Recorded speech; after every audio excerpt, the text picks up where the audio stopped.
I'm going to go straight across to Geeta for more on that, our Foreign Affairs editor, connecting with us at this point in time. Geeta, just tell us, how can India, through diplomacy, prevent Pakistan from getting this kind of monetary assistance from the IMF? Well, there is a lot in the diplomatic toolkit for India to now really explore and look at. Like we were just reporting on the two aspects of the loan. One is the 1 billion and then the 1.4 on climate. Now that the second part, the latter part of it, is going to be not so difficult task when it comes. It's going to be a very an uphill task for India really to go out there and get the international community to have a rethink on these disbursements. But the 1.4 can be tracked more closely and easily than the one which was cleared earlier, although all of them have huge checks and balances this time around. So, Sneha, there are a few things that they're going to do. One is that Pakistan's economy is in a shambles.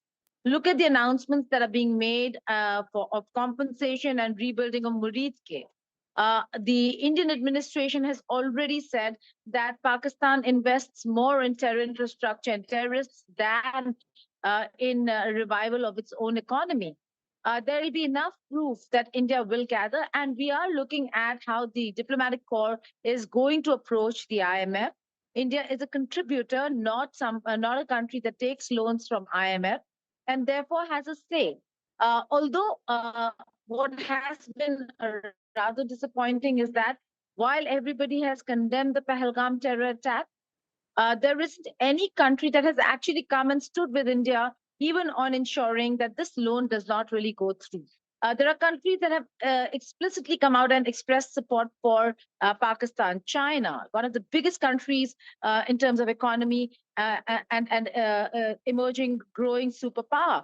Azerbaijan, Turkey, a NATO country, have explicitly expressed support. But for India, it seems like there is a concept of neutrality that every country has adopted, and that is not going down well for India.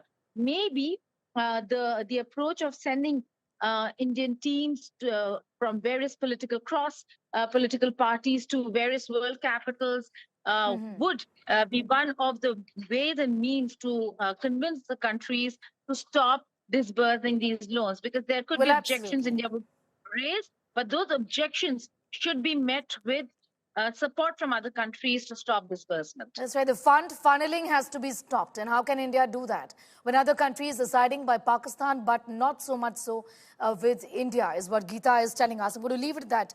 Geeta Mohan getting in those details. A foreign affairs editor putting that into perspective.